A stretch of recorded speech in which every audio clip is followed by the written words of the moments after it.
आज हम देखेंगे कि जैसे आपने देखा होगा कि प्रकाश सूर्य से आता है ना। पृथ्वी पर जब प्रकाश आता है तो प्रकाश कैसे आता है? किरणों के द्वारा आता है ना। तो क्या हम किरणों को माप सकते हैं? नहीं माप सकते हैं। क्योंकि क्यों नहीं माप सकते हैं? क्योंकि किरणों का अंत बिंदु हमको पता नहीं होता है। क्या कौन सा बिंदु पता नहीं होता? अंत बिंदु। प्रारंभ बिंदु तो पता है कि सूर्य से आ रही किरण, लेकिन उसका अंत बिंदु कहाँ चला गई ये हमको पता नहीं चलता है। तो इसका मतलब ये हुआ कि किरण का हम माप नहीं कर सकते। यानी कि कोई भी, जैसे अगर हम देखें किरण को, जैसे अगर मान लीजिए अगर हमारा ये सूर्य है और यहां से कोई किरण निकलना चालू हुई इस तरीके की, ये क्या है? किरण, ये किरण। तो ये आपका क्या है? प्रारंभ बिंदु तो पता है, लेकिन अंत बिंदु नहीं पता है ये किरण कहां तक गई है, इसलिए इसकी लंबाई को हम माप नहीं कर सकते। यानी कि प्रकाश जो होता है किरणों के माध्यम से पृथ्वी पर आता है। ऐसी अगर दो किरणें, अगर मान लो यहां से एक किरण इधर की ओर चली जाए ऐसी, तो क्या दिख रहे हैं? दो किरणें हैं। अगर मान लीजिए इसको, अगर मान लीजिए ये का है तो यहां पर बिंदु कोई मान लीजिए खा है और इसको मान लीजिए गा है। तो एक किरण तो ये हुई कौन सी? का और खा, और दूसरी किरण हुई का और गा। अब इन दोनों किरणों के बीच में ये आप देख रहे हैं ना झुकाव, ये क्या है? ये झुकाव। ये जो झुकाव है इसी को हम बोलते हैं कोण। क्या बोलेंगे? कोण। कोण का अर्थ होता है कोना, यानी कि जहां पर कोना बने।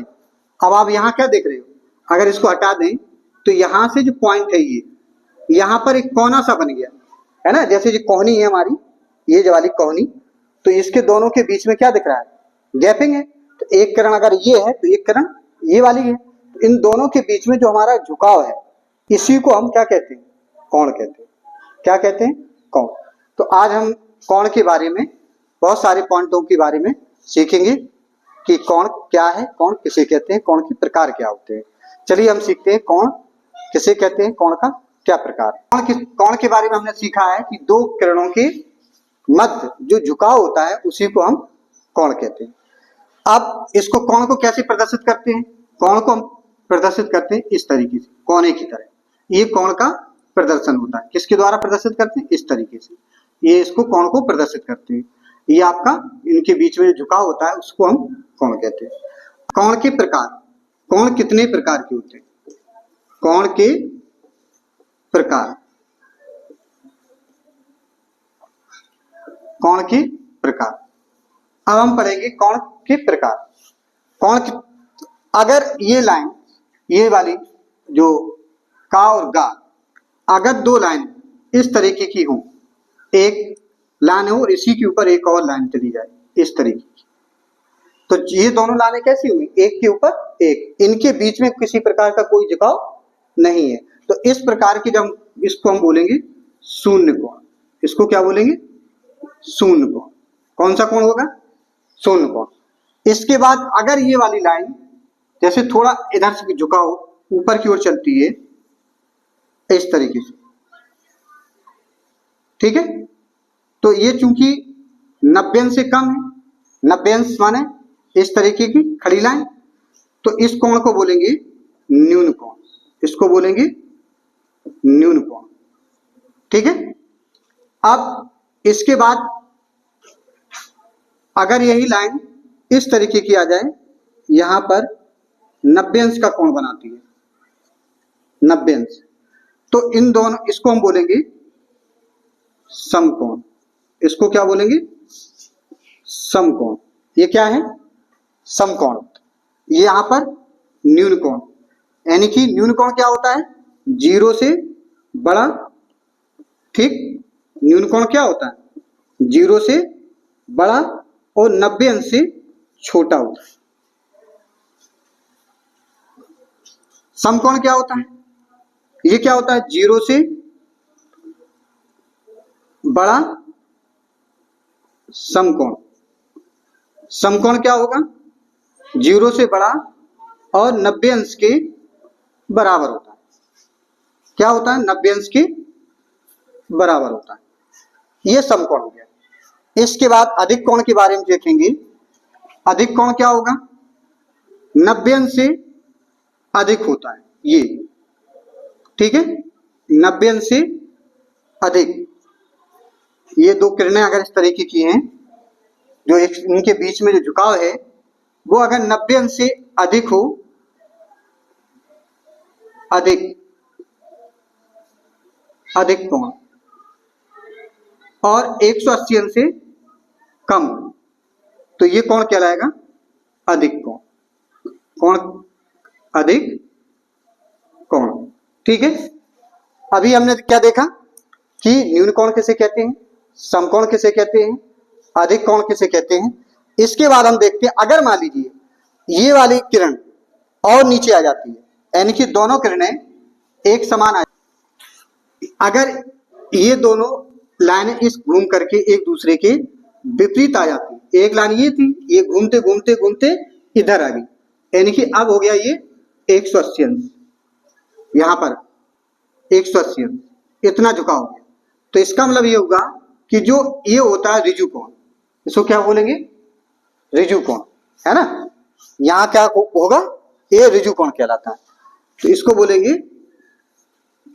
ऋजु कोण, ठीक। ये ऋजु कोण हो गया।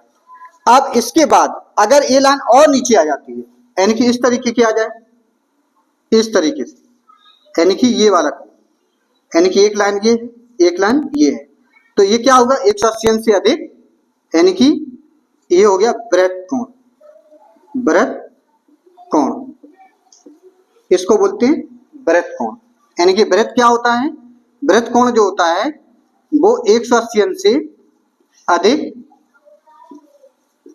वृत्त कोण और 360 अंश से छोटा होता है। क्या होता है?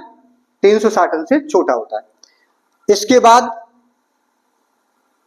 अब हम सीखेंगे संपूर्ण कोण। संपूर्ण कोण में क्या होगा कि जैसे कोई एक किरण एक दूसरी जो किरण है वो घूम करके पूरा एक चक्कर लगा करके सीधी इसी पर आ जाती है, यही, है ना। तो ये पूरा एक चक्कर लगाएगी इस तरीके की, है ना, तो इसको बोलेंगे संपूर्ण कोण, यानी कि ये घूम जाएगी कितना? 360 अंश। ये संपूर्ण कोण क्या होगा? संपूर्ण कोण। संपूर्ण कोण क्या होगा? ये 180 अंश से, ये संपूर्ण कोण का मान 360 अंश होता है। यानी कि जैसे अगर मान लीजिए ये ऐसे एक हाथ ऐसे घुमा दें ऐसे, तो कौन सा बन रहा है? ये आपका संपूर्ण कोण बन रहा है, ठीक है। अगर ये लाइन देखें, ये हाथ से देखें, ये इसको ऐसे करेंगे ऐसे, तो ये ऐसे, तो ये कौन सा कोण बना? समकोण, सीधा है ना। समकोण से नीचे इधर ले आएंगे तो कौन सा कोण बना? न्यून कोण। और इससे अगर ऐसे सीधा आ जाएगा दोनों के बीच में, ये अब एक दूसरे के एकदम समान, ये आपका बन जाएगा ऋजु कोण, ठीक है। इस प्रकार से हमने देखा कि ऋजु कोण क्या होता है, वृत्त कोण क्या होता है, और आपका न्यून कोण क्या होता है, समकोण क्या होता है। इस प्रकार से हमने कोणों के बारे में अभी सीखा है। अब हम सीखेंगे चांदे की सहायता से, दो स्केल की सहायता से, कि कोणों को कैसे हम निर्माण करेंगे, कैसे उनको पहचानेंगे कि कैसा न्यून कोण होता है और कैसे अधिक कोण होता है। अब हम कोणों को स्केल के माध्यम से और एक चांदे के माध्यम से सीखते हैं। इसमें दो, ये मान के चलो ये दो स्केल हैं, ये दो किरणें हैं। ये दो किरणें जब एक ही दिशा में होती हैं, इनके बीच में कोई भी झुकाव नहीं होता है, यानी कि अभी एक इनके बीच में कोई झुकाव नहीं है। इस कोण को हम बोलेंगे शून्य कोण। जैसे ही एक कोण इधर की ओर जाएगा, जैसे मान लीजिए हमने देखा 30 अंश पर लाते, तो 30 अंश क्योंकि 90 अंश से कम है, अभी हमने बताया था कि 90 अंश से कम, शून्य से बड़ा कोण कौन सा कोण कहलाता है? न्यून कोण कहलाता है। इसके बाद इसको अगर मान लीजिए और ले जाते हैं 50 अंश पर, तो अब भी ये 90 अंश से कम है, तब भी ये न्यून कोण होगा। 70 पे ले जाते हैं सर जी, तो इसमें ये क्या होगा? न्यून कोण होगा। 80 पे ले जाएंगे तब भी न्यून कोण होगा। 85 पे ले जाएंगे तब भी न्यून कोण होगा। जब ये 90 अंश, ठीक 90 अंश पे होगा, तब ये कोण कहलाएगा समकोण। अब इन दोनों के बीच में 90 अंश का कोण होगा। तो तो हमने बताया था कि 90 अंश का कोण समकोण कहलाता है। अब 90 अंश से अधिक, यानी कि 90 अंश से अधिक, जैसे 100 अंश, 120 अंश, 130 अंश, 140 अंश, 150 अंश, 160 अंश, 170 अंश और ये 170 अंश तक के कोण, यानी कि 175 अंश तक के भी कोण आपके ये क्या कहलाएंगे, अधिक कोण कहलाएंगे। यानी कि 90 अंश से अधिक और 180 अंश से कम कोण को हम अधिक कोण कहते हैं। अब जैसे ही ये स्केल इस स्केल के ठीक विपरीत हो जा रही, यानी कि 180 अंश पे आएगी, तो इसका मतलब है अब ये कोण हो जाएगा, कौन सा कोण कहलाएगा, ऋजु कोण कहलाएगा। अब 180 अंश से अधिक, मान लीजिए 200 अंश, 220, 260, 270 ऐसे होता जाए, 300, 310, 320, 340, 345, 350, 355 तक ये आपका वृत्त कोण। इसके बाद ये जैसे ही 360 हुआ, एक राउंड पूरी, यानी कि दोनों स्केल फिर से एक राउंड, ये वाली जो स्केल थी पूरा राउंड करके अपने स्थान पर आ गई है, यानी कि ये पूरा हम देख रहे हैं कि ये स्केल में 360 अंश कोण घूम चुकी है। तो 360 अंश के कोण को हम बोलते हैं संपूर्ण कोण या कंप्लीट एंगल कहते हैं। बहुत बहुत धन्यवाद।